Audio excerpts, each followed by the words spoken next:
ব্ৰহ্ম কি ক'ব বিচাৰে? জনক ব্ৰহ্ম আৰু জংচাৰ নাৰ্জাৰী দুইটা পৰিয়ালৰ সদস্যসকল আজি আমাৰ ছেক্ৰেটাৰিয়েটলৈ আহিছে আৰু আজি যিটো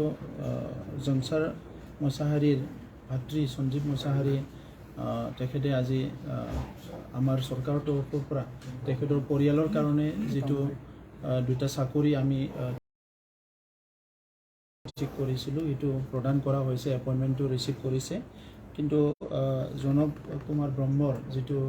ফাদাৰ দেউতাক তেখেতে শ্ৰাদ্ধৰ পিছত এপইণ্টমেণ্টটো ল'ব আৰু দুইটা ফেমিলিক শ্ৰাদ্ধৰ কাৰণে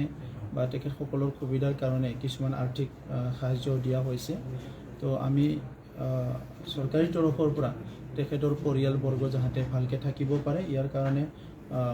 যিখিনি দায়িত্ব ল'ব লাগে সেইটো আমি লৈছোঁ। আৰু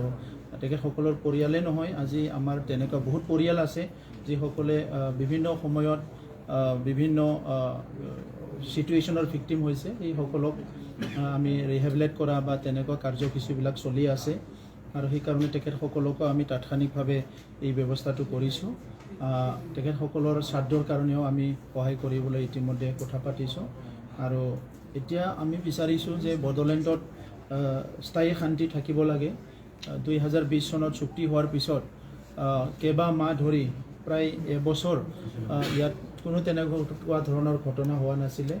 কিন্তু NLFB যেতিয়া আৰম্ভ হ'ল তেতিয়া মানে তাত এটা মানুহ সংঘৰ্ষত এজন ল'ৰা ঢুকালে। এই ULB যেতিয়া আৰম্ভ হ'ল আকৌ দুজন ল'ৰা ইয়াতে প্ৰাণ হেৰুৱালে। এই চিটুৱেশ্যনবিলাক আমাৰ ফালৰ পৰা চিৰদিন নাইকিয়া কৰাৰ কাৰণে আমি কিছু কাম কৰিব লাগিব আৰু বড়ো সমাজখন আগুৱাই যাব লাগিলে আমি 100% পিচটো আহিব লাগিব আৰু আৰ্মছ ফ্ৰী হ'ব লাগিব। তো সেইকাৰণে আমি ক'ব বিচাৰিছোঁ যে যিটো ULB নাম লৈ কেইজনমান ল'ৰা পুনৰ জংঘললৈ যাব বিচাৰিছে বা তেনেকুৱা ভাবুকিবিলাক দিয়া আছে, তেখেতসকলে এই ভাবুকিৰ দ্বাৰা আমাৰ জাতিৰ একো লাভ কৰিব নোৱাৰে, বৰঞ্চ নিজৰ লছ কৰাৰ লগতে জাতিটোৰো লছ কৰিব সেইটো নিশ্চিত। কাৰণ যোৱা 30-40টা বছৰ আমি তেনেকুৱা সংগ্ৰাম দেখিছোঁ, যিখিনি পাইছোঁ ইমান সমানে আমি হেৰাইছোঁ। তো সেইকাৰণে পুনৰ ৰক্তাক্ত হওক আমি এইটো বিচৰা নাই। প্ৰধানমন্ত্ৰী ডাঙৰীয়া আহি পেলাই আমাৰ উন্নয়ন আমাৰ বিভিন্ন দিশত আগুৱাই লৈ যোৱাৰ কাৰণে বিভিন্ন কথা আমাৰ আগত কৈ গৈছে। গৃহমন্ত্ৰী ডাঙৰীয়া এতিয়া বড়োলেণ্ড অঞ্চলটো নিজৰে অঞ্চল হিচাপে নিজৰ এটা দায়িত্ব আছে হিচাপে সদায় মনিটৰ কৰি থাকে বড়োলেণ্ড BTR একৰ্ড ইমপ্লিমেণ্ট হোৱাটো লৈ পেলাই। মুখ্যমন্ত্ৰী ডাঙৰীয়াই কেছ উইথড্ৰ কৰাৰ পৰা আদি কৰি যিবিলাক NDFB ৰিলেটেড সমস্যাবিলাক সমাধান কৰাৰ কাৰণে তেখেতে নিজে দায়িত্ব লৈছে। ৰিহেবিলিটেশ্যনৰ কাৰণে 4300 ইতিমধ্যে ইউথৰ কাৰণে তেখেতে ফাণ্ড চেংচন কৰিছে। আৰ্মি পুলিচত ৰিক্ৰুইটমেণ্ট ইতিমধ্যে আৰম্ভ হ'বলৈ গৈ আছে, ট্ৰেইনিং চলি আছে। ইয়াৰ বাহিৰে ইভেন ৰঞ্জন দৈমাৰী ডাঙৰীয়াক মানে মুকলি কৰিব পাৰে নেকি বা NIAত যিখিনি আছে তেখেতসকলক মুকলি কৰিব পৰা যায় নেকি, ইয়াৰ যিখিনি আইনগত ব্যৱস্থা ইয়াৰ ওপৰতো তেখেতে চিন্তা চৰ্চা কৰি আছে। তো এনেকুৱা সময়ত যেনেকৈ যুৱকসকলে আজি হকে বিহকে যিবিলাক ইৰেছপনচিবল কথাবিলাক কৈ আছে সেইটো আমাৰ সমাজৰ কাৰণে খুব ক্ষতিকাৰক। সেইকাৰণে মই ULB আৰু বাকীখিনিক মই কৈছোঁ কি এনেকুৱা আৰু আৰ্মছ লোৱা তেনেকুৱা কোনো পৰিৱেশ ইয়াত ৰাখিব নালাগে, তেখেতসকলে এইটো কাম কৰিব নালাগে। যি সমস্যা আছে আমি একেলগে সেইটো বিচাৰ কৰি আছোঁ। Government of India, government of Assam খুব পজিটিভ হয়। বহুতখিনি দফা BTR একৰ্ডৰ ইতিমধ্যে ইমপ্লিমেণ্ট হৈ গ'ল। কেইজনমান আমাৰ জ্যেষ্ঠ মানুহ আছে বা কিছুমান ৰাজনীতি চক্ৰ আছে যিসকলে এইবিলাক মানে সদায় এটা উদগনি দি থাকে।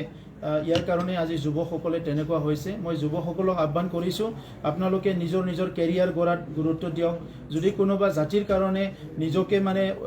ত্যাগ কৰিব, নিজকে মানে কি কয় জাতিৰ কাৰণে নিয়োগ কৰিব বিচাৰিছে, তেনেহ'লে আপুনি ভাল সাহিত্যিক হওক, আপুনি ভাল লিখক হওক, আপুনি ভাল ডক্টৰ হওক, ইঞ্জিনিয়াৰ হওক, ভাল পলিটিচিয়ান হওক, তেনেকুৱা কৰি পেলাই আপুনি জাতিৰ কাৰণে আপুনি নিজৰ কামটো ছাৰ্ভিচটো দিয়ক, মই সেইটো আহ্বান কৰিছোঁ। কিন্তু বন্দুক লৈ পেলাই কোনোদিন আপুনি জাতিৰ ছাৰ্ভিচ দিব নোৱাৰে, না জাতিৰ আপুনি নিৰাপত্তা দিব পাৰিব। আপুনি নিজকে ধ্বংস কৰাৰ লগতে নিজৰ পৰিয়াল আৰু সমাজকো ধ্বংস কৰিব। এইটো পৰিৱেশ আমি কোনোদিন হোৱাটো নিবিচাৰোঁ। তো সেইকাৰণে মই সকলোকে আহ্বান কৰিছোঁ ইয়াত আৰু হত্যা, হিংসা, বন্দুক বাৰুদৰ পৰিস্থিতি চিৰদিনৰ কাৰণে বিদায় দিব লাগে বড়োলেণ্ড অঞ্চলটো শান্তি অঞ্চল হিচাপে ইয়াত প্ৰতিষ্ঠা কৰিব লাগে আজি বিভিন্ন জাতি জনগোষ্ঠী আগবাঢ়ি আহিছে এটা সময়ত অবড়ো সংগঠনৰ লগত আমাৰ বহুত ব্যৱধান আছিলে আজি অবড়ো সংগঠনৰ লগত আলোচনা হৈছে জিএছপিৰ লগত আমাৰ বহুত এটা গেপ আছিলে আজি জিএছপিৰ নেতৃত্বৰ লগত আলোচনা হৈছে এটা সুন্দৰ এটা পৰিৱেশ আহি আছে তো এই পৰিৱেশটো আমি চিৰস্থায়ী লৈ যাব লাগিব আৰু বিটিআৰ ৰেকৰ্ড ইমপ্লিমেণ্ট হোৱাৰ লগে লগে ইয়াৰ স্কুল কলেজ ইউনিভাৰ্চিটি ইয়াত আহিব এই এবছৰ শান্তি হোৱাৰ লগে লগে এতিয়া বহুতখিনি ইনভেষ্টমেণ্ট বহুতখিনি ইণ্ডাষ্ট্ৰী বহুতখিনি ইনষ্টিটিউশ্যন আমাৰ ইয়াত হ'বলৈ গৈ আছে এইবিলাকে আমাক আগলৈ লৈ যাব সেইকাৰণে সকলোকে মই হিংসা বৰ্জন কৰি এটা সুস্থ পৰিৱেশ গঠন কৰাত ভাল এটা শান্তি স্থাপন কৰাৰ সকলো আগবাঢ়ি আহিবলৈকে মই সেইটো আহ্বান কৰিছোঁ তদন্ত ইতিমধ্যে মুখ্যমন্ত্ৰী ডাঙৰীয়াই ঘোষণা কৰিছে আৰু তদন্ত হ'ব তদন্ত কৰিব আৰু তদন্তত যিবিলাকে দোষ কৰিছে সেই সকলে শাস্তি পাব ইয়াত কোনো মানে দ্বিমত নাই আমি তদন্ত বিচাৰিছোঁ আৰু সেই হিচাপে মুখ্যমন্ত্ৰী ডাঙৰীয়াই ইতিমধ্যে তদন্ত দিছে আৰু আজি ঢালিগাঁৱত অসমৰ 3জনকে চিনিয়ৰ এডিজিপি আহি পেলাই এনডিপি প্ৰগ্ৰেছিভৰ লগত এনডিপি আৰ লিডাৰ অঞ্জালু ডাঙৰীয়া আৰু টিমৰ লগত ইয়াৰ লগতে আপোনাৰ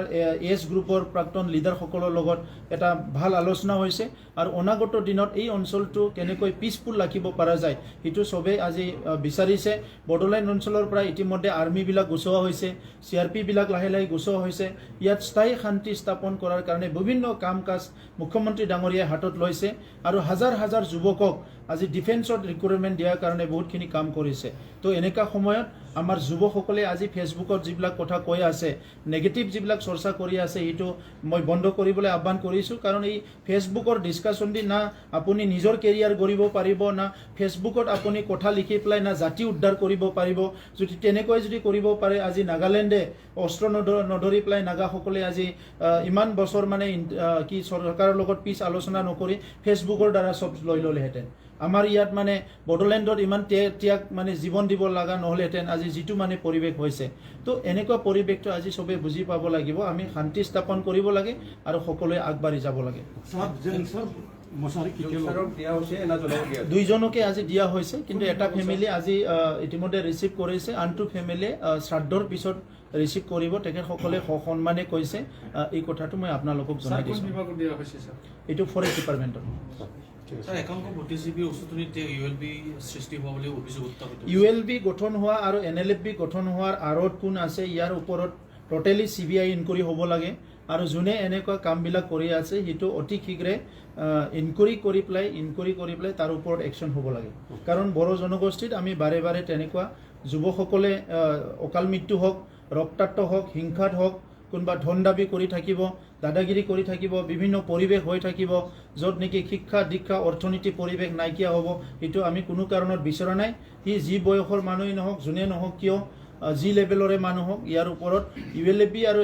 NLFB জন্মৰ আঁৰত কোন আছে এইটো CBI ইনকুৱাৰী হ'ব লাগে আৰু ইয়াৰ ওপৰত একশ্যন হ'ব লাগে থেংক ইউ